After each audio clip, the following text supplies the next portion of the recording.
Hello, John Moschitta Jr. here. You know me as Blurr. Decepticons, Skepticons, a terrible Testaverde, the Micro Machine Man, and lots of other stuff that I've ever done. And you are listening to In Conversation with Amber the Fangirl, ATF. Hi guys, welcome back to another episode of In Conversation with ATF. Now today my guest is not just a voice actor, he's a former Guinness World Record holder for probably the world's fastest talker, if I'm correct. Oh yeah. That would be correct. That's what I'm up there for. Yes, my guest is also the voice of Blurr in Transformers, the G1 cartoon, and Transformers Animated. He's also known as the man from the FedEx commercial, the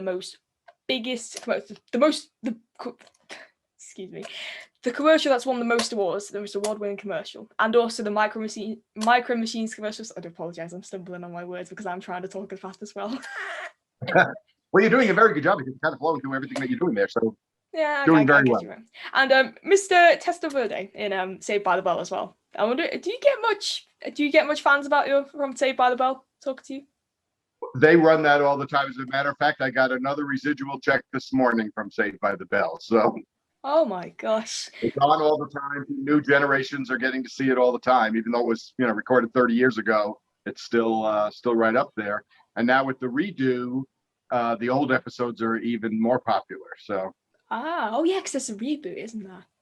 Yeah. My guest is John Moschitta Jr. Welcome. Thank you. So good to have you here. Obviously not just a voice actor, a Guinness World Record holder. I've seen videos of you doing your commercials, and oh my gosh, I can't. No, I've been very lucky. I've been managed to keep busy for 40 years. So I never thought I would do it with the fast talking, but it has paid off. It was a skill I taught myself when I was a kid and told to shut up for 15 years. And now someone 40 years ago decided to pay me money to do it, and they haven't stopped. So it's good. I was literally just about to ask you, how did you get your career started? Because I did watch your thing on Big Gravy Story, and it explained how you got your career started, even though I can't really talk as fast as you. So yeah.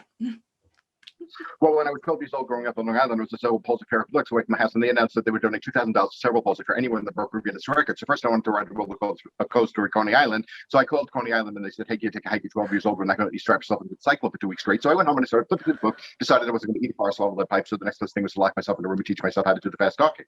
I also had 5 sisters, so to get a word in edgewise was a little bit of self-defense. That's amazing. Oh my God. I literally, I know exactly what you're saying, word by word, but I can't speak that fast. Well, luckily, most people can't. That's why I have a career. So, I've seen your Great Big Story video, and you were discovered at a party, and you ended up going on live television, and then here you are. Wow, that is amazing. So, how long did you practice talking really fast, then? How long did it take you to master it?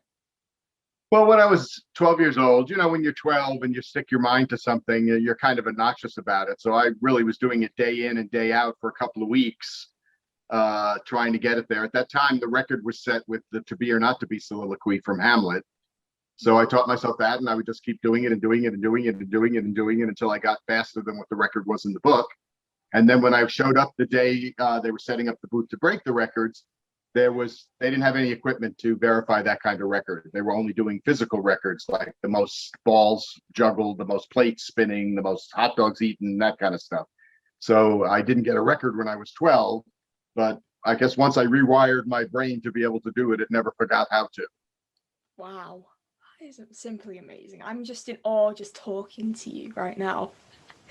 So I'd like to know about Blurr from Transformers. Now, obviously, his first appearance was in the Transformers movie from 1986.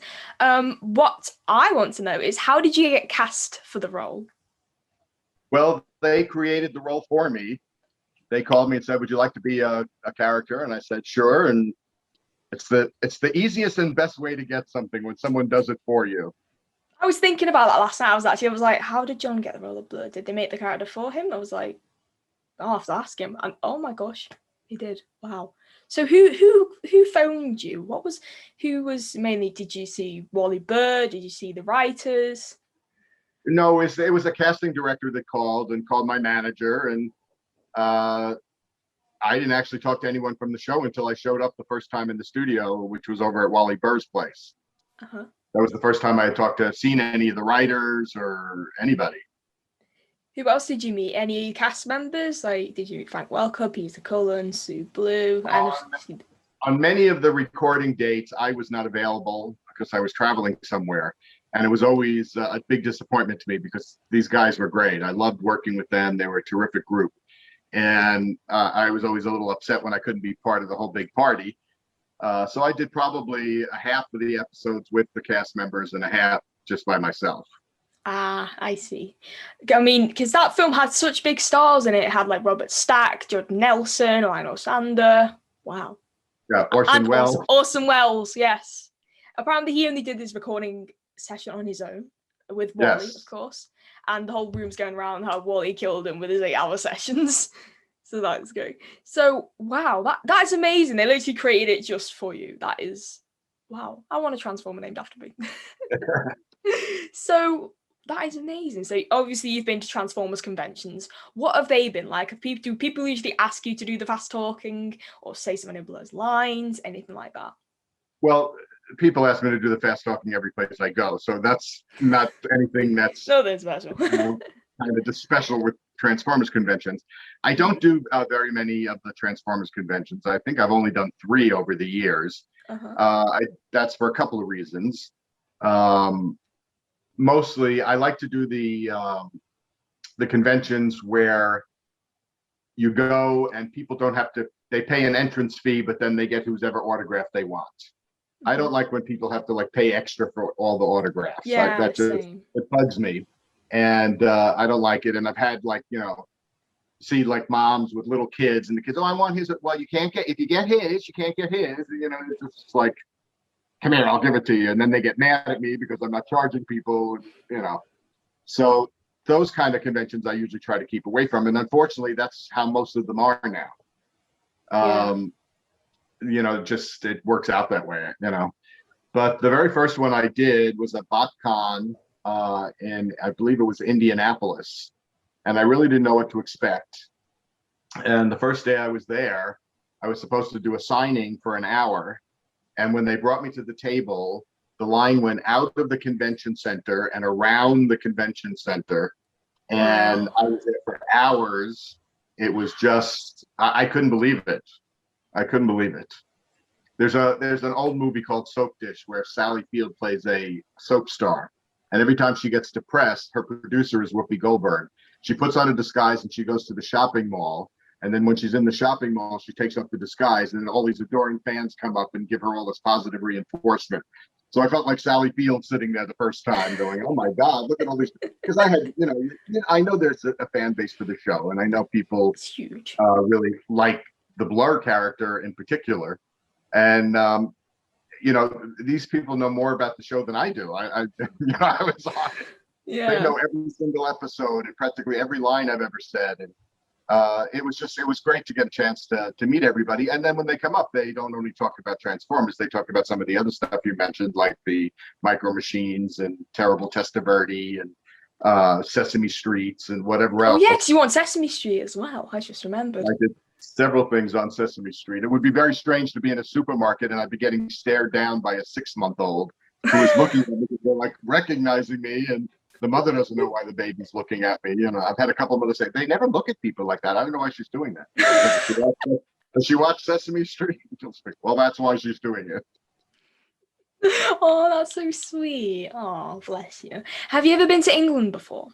I have been to England many, many, many times. Oh, interesting. I love England. I love London.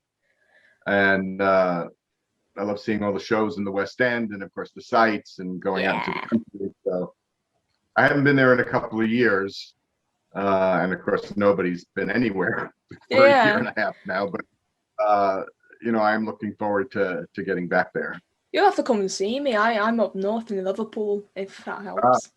Yeah, beautiful city. I mean, in fact, actually, that's exactly what I was going to mention. I actually met Frank and Peter in Liverpool just before the pandemic struck. So that was really fun. But their autographs, obviously, because it's one of those conventions that you don't like. It was like £45 ticket fee for like early access, but then like £50 to get their autographs each. Yeah, no, so that would wind up being £100. I went to one convention where they had meet and greets for $1,000. I was like, this is ridiculous. I'm going to go ahead. No, I just that's why I prefer to do these all inclusive. Pay one fee and go around, and it gives you a chance to meet the widest amount of people too. And I really enjoy meeting the fans. They're really, it's just great. It's nice to hear that you were such an important part of their childhood. Yeah, indeed. And I was just going to say, I'm meeting Frank and Peter in Edinburgh this October. It's by the same company who did the Liverpool event, but this time they're doing 30-minute meet and greets with both of them in a room for £250, which is about $400. I'm like, come on, man. Really? I could just meet them outside and just say hi. I don't know, see them in like the hotel or anything like that. I don't need to pay £250 just to see them for half an hour. I think that's ridiculous. I don't know who negotiates this stuff. It sounds a bit excessive.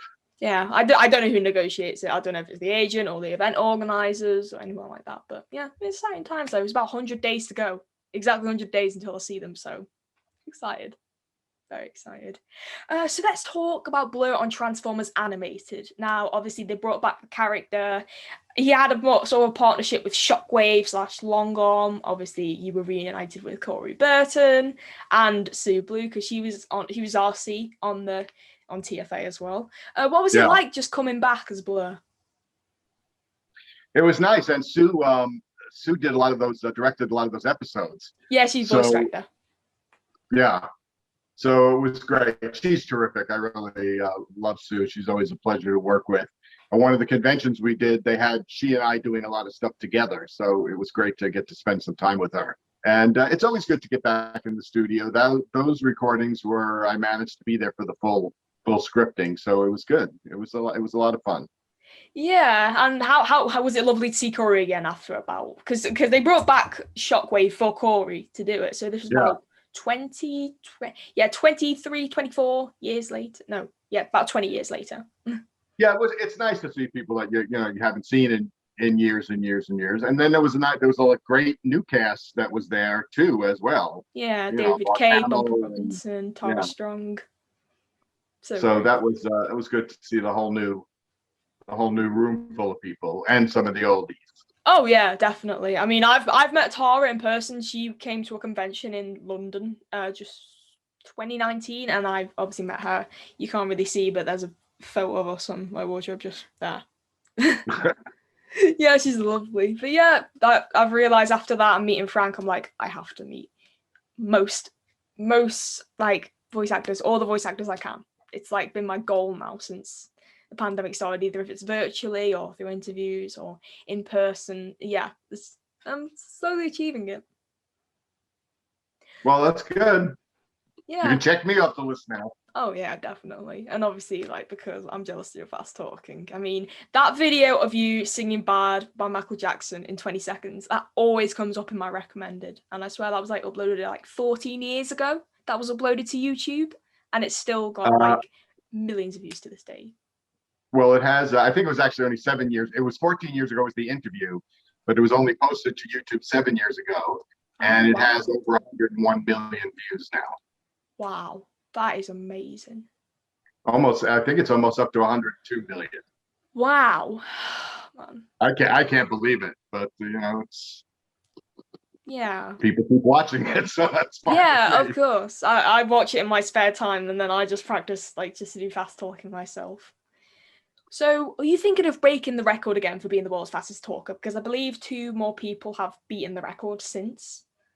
Well, there's been, I don't even think they list the record in the book anymore. They don't every year. I don't know if they still do occasionally. There's always been a debate about really what is fast, what is too fast, what's understandable, what's not, what's fair to say. What I might do in a minute, someone else might do more words in a minute, but are they the same words? And so it started to become really difficult to judge. There were 2 people who were in the book for speaking faster than me, a gentleman in Canada and someone in London. Steve Woodmore was his name. And my career doesn't depend on me being in the book. I was in the book for years. and it was a great honor to do that. It's always great to be able to say, yeah, I used to be in the Guinness book. But I don't talk that fast for TV or doing commercials. I talk, and the Guinness record, when you take away breathing time, is about 11 words a second. So that's really way too fast for TV or radio. Radio, I only do about 5 to 6 words a second. And then TV, I can do 6 to 8 words a second because people have visual reinforcement and they can catch more of it. Yeah, of course. And also, I forgot to say, my dad wanted to ask you a question, so I said I'd pass it on for him. He wants to know, because I showed him your reading of Michael Jackson's Bad. He wants to know how fast wouldn't you be also the world's fastest reader if you can speak as much words? Because obviously you're reading it very fast. And no, they have speed readers. That do the little finger thing on the page and they just keep turning. They're going at thousands of words a minute. So, they're doing several pages a minute in a book. Mm-hmm. So there isn't really a correlation to that. Because you couldn't do that many. The people who do the speed reading, I don't think they might not read every single word, but however those classes are, they teach you how to kind of scan a page and get the thing.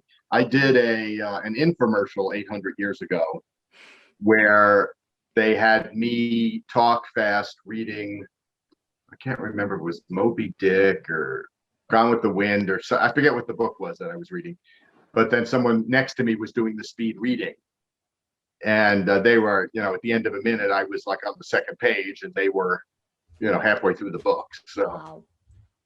That's amazing. So yeah, but it's so like, because obviously you're speaking really fast. Like obviously you must be looking at the page and then you're like, oh yeah. So but then it's like processing. Like you must memorize what you're reading really fast.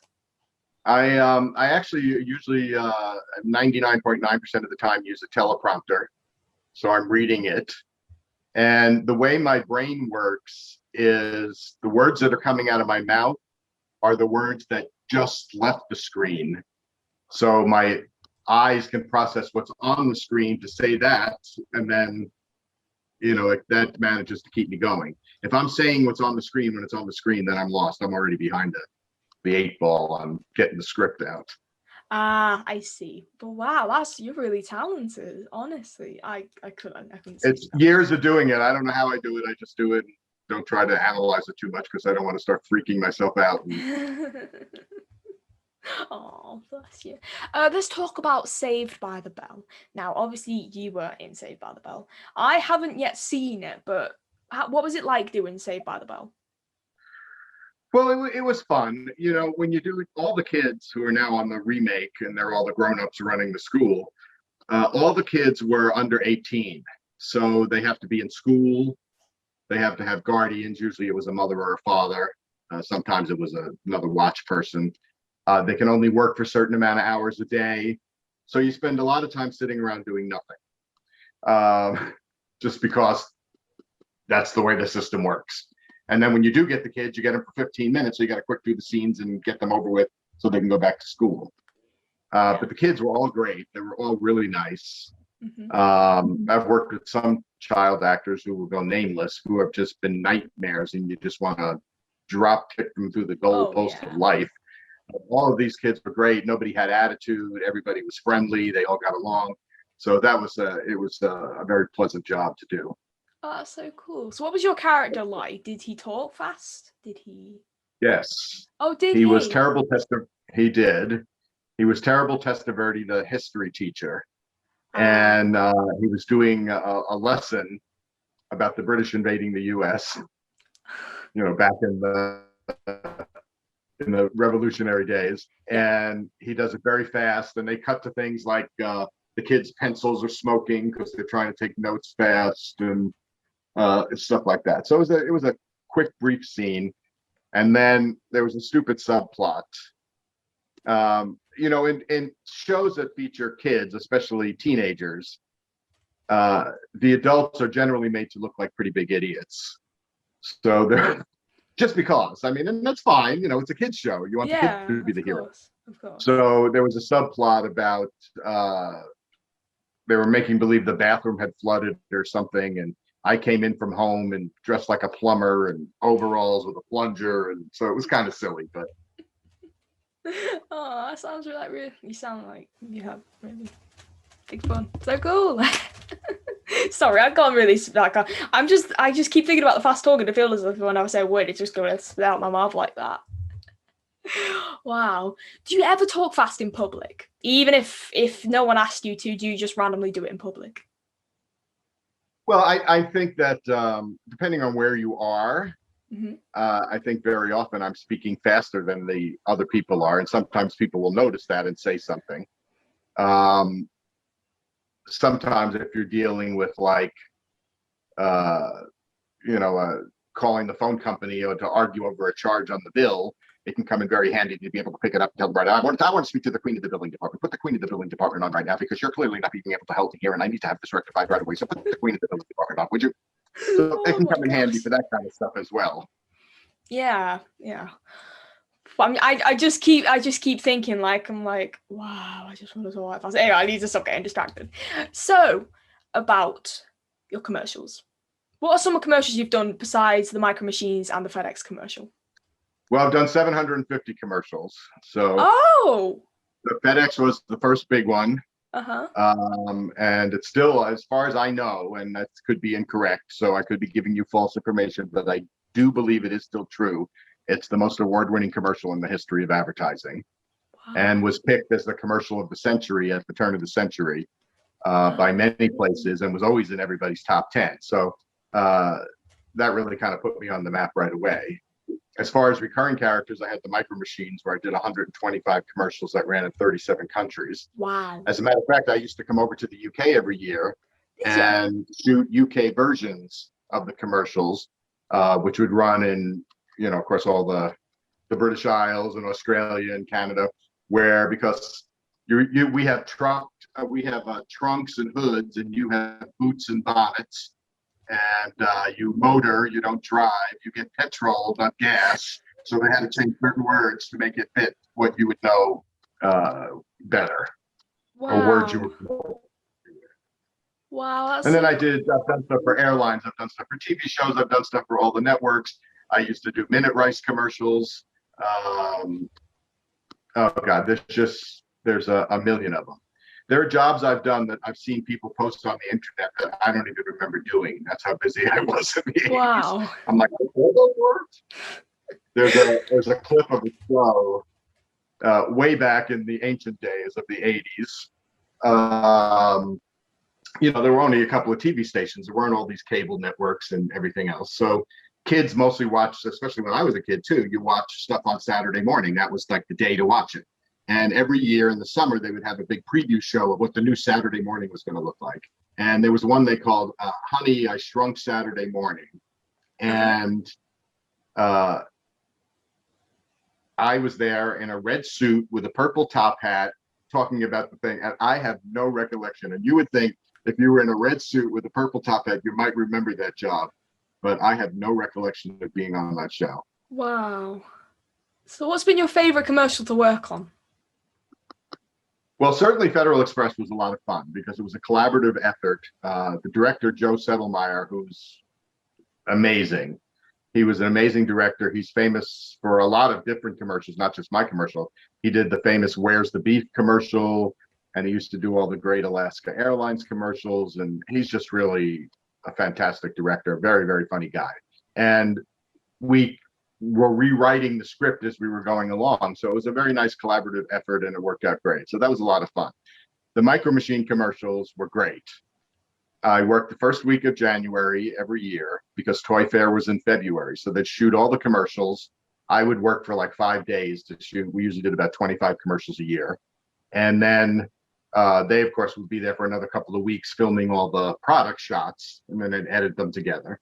Mm-hmm. And I looked forward to it so much, besides the fact that there was, going to be a nice big paycheck in it for me. Yeah. It was also, all the people were great.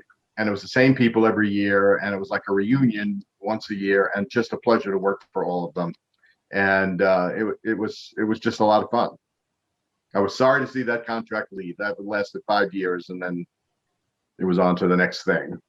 Wow. So what's your most recent commercial you've done then? I'm trying to think because I've done some radio stuff. It's a lot of stuff is for smaller markets that people wouldn't know. Yeah. The last kind of on the bigger one would be probably stuff I did for JetBlue. And I'm sure there's other ones in there, but I can't think of any right now. I always see a lot of people say, "Oh, are you the man who does the terms and condition thing at the end of like commercials and stuff?" Because like, each sold separately, batteries not included. It's like that. Well, I used to be in the 80s. Really? I did a lot of the disclaimers at the end of commercials. Oh But wow. now they have a machine and they tell people to talk as fast as they can, and then they speed them up electronically, and they can alter the pitch. And I mean, you might not notice that they're sped up at home, but I can always hear the difference in what a natural voice sounds like and a sped up voice. But for the most part, most of the disclaimers are people sped up. Ah, I see. So what are you doing at the moment? Are you retired from acting, doing commercials? Are you just doing your own thing, or what's your occupation now? Well, it's a little bit of everything that you mentioned. I'm not really pursuing a lot of work, Yeah. but work still comes my way. So when stuff comes interesting stuff comes. I'm doing a job on Saturday that unfortunately I'm on a non-disclosure agreement for. But it would be something that would be right up your alley. That's all I'll say. Ooh. But we're recording those on Saturday, and I'm not sure when I'll be able to talk about them, but I can't talk about them yet. But we are recording them finally on Saturday. It's been in the works for about a year, so. Wow. Well, if you can tell me after Saturday, then just email me, keep me updated. Because if it's right on Yeah, my alleyway, oh yeah, I'm interested indeed. so that's happening. So yes, I do that, and then I like to do plays. That's my favorite thing. I like stage acting. Me too. So it's certainly for the pandemic I haven't done any, but I do them on a regular basis out here in Los Angeles. They have a lot of smaller theaters, and you can do. I just did a show about Madame Curie, and it was called The Radiant, and I got to play 3 different parts: a French paymaster, a British lord, and an Alsace-Lorrainian professor. So it was fun. Oh wow. So do you fast talk in plays sometimes? I did a show called Dinner at 5, and it was all TV stars that were in this cast. Wow. And, so that was the selling point. And of course, my selling point was the fast talker. So Yeah. the part was not written with fast talking in it. But at one point in the show, the director had said to me, look, I know there's really no fast talking in here, but, the people want to hear it. They're coming, they know you're there, they want to hear it. So at one point, I played different characters in the show. It's 4 people in the show, and I played in different productions of it, both guys. But one guy's kind of a know-it-all and is always doing these long paragraphs about, how this originated, or, where potato chips came from, or whatever. Yeah. So there was one point where I talk about a prime rib and what the ribs mean and all that kind of stuff. And I would do that this whole big long speech very quickly, and the audiences always went crazy for it. So I only gave them a short burst of it, but they felt like they got their money's worth. Ah, I see. I was wondering if you could say some lines as Blurr for me, because come on, I love Blurr. He's like one of my favorite Transformers. And how about Decepticons above me, Decepticons below me. Every place I look, I see Decepticons. I'm on stupid missions and stupider missions, but the stupidest mission I've ever been on. I remember one line. I think it was like, what about me, Magus? What about me? What about me? What about me? Blurr, you can go and help the others. Absolutely, positively, definitely. And he's just, So I'm slowly getting there with all the fast talking. But man, do you not get out of breath? Well, you just have to learn how to breathe, and where to breathe, and how to breathe through your nose while you're still talking. It's just techniques that just practice, you get to do it. But you do need to know, the important thing when you're doing the fast talking is certain things you have to really punch up, and other things you just kind of let go by the slide so people can understand what you're talking about. Also, if you're doing a long piece, you have to purposely take a breath so that you give the audience a chance to breathe. Because people have a tendency, when I start doing the fast talking, is they stop breathing too as they're listening. And if I don't stop to breathe, they don't breathe. And then, that's not a good thing. You want the people listening to you breathing. So that's the breathing that is deliberate is more done for the audience and not for me. Well, just my final question is there anyone famous you've met who has been impressed by fast talking, or who's the most famous person you've met? Well, I performed for 8 presidents. I've met Wow. world leaders and, presidents and chancellors and of a lot of different countries. I've met a million different stars. I'll say the one that was the most special to me was meeting Lucille Ball. Oh, wow.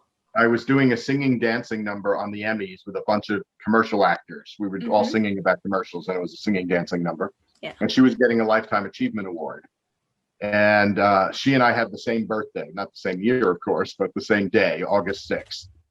And out in Los Angeles on August 6th, to celebrate Lucy, they run I Love Lucy reruns all day long. So I was backstage at the Emmys, and I managed to get into the room where they were holding her. And I went up and I introduced myself. And I said, I just want to tell you, I never was a big fan of my birthday. But now since I've moved to LA and I get to watch you all day long, I love my birthday because I just lay on the couch in my underwear and watch I Love Lucy all day. And she said to me, "Oh, isn't that sweet? And I have to tell you, you were so funny on blah, blah, blah." And she named like 10 things she had seen me on. And that so freaked me out. I was like, oh my God, Lucille Ball knows who I am. I mean, I floated on that for a couple of weeks at least. I can just picture you just like freaking out, talking really fast, like, oh my gosh, she noticed me, oh my gosh, this is absolutely amazing, you know everything I'm in. Oh man, oh wow, John, you have an amazing career, of course you do. Wow, that was amazing. You have been amazing to talk to. John, you've been such an amazing guest today. Well, thank you very much. It was my pleasure to be with you, Amber. You're welcome, John. Right, so here I will do this fake outro, then I'll probably say goodbye if that's okay. Okay. Yeah. Anyways, guys, thank you so much for watching In Conversation with ATF. Oh, I forgot to say, John, where can we find you online? Have you got any websites? Have you got any social media handles? I'm really bad about all that stuff. I gotta get better with it. I'm in the process of transferring hours of videos that most people have never seen, and I'm going to start a YouTube channel, but that's coming in the next couple of months. So I can put some of that stuff up there. But I'm not on Twitter. I do have a Facebook page, but I hardly ever go on it. I'll occasionally post on it. I'm just, I'm an old fart. I'm from another generation. I just like, it's not something I think about doing. So I know I need to be better at it. I was on the Tonight Show, and they were like, "What's your Twitter handle? What's your?" And they really want, all those shows really want you to have some kind of an online presence. You have to have a following. So. Yeah, well, that's completely okay. I'll support your YouTube channel, and if it does come out within the next few months, I will update the description to say the channel. Anyways, to you at home, thank you so much for watching, and it's been an honor talking to John. And hopefully you can go check out some of his commercials on YouTube because they are just amazing. So yes, thank you so much for watching, and it's goodbye from me and John. We'll see you around. Bye. And bye. Cut.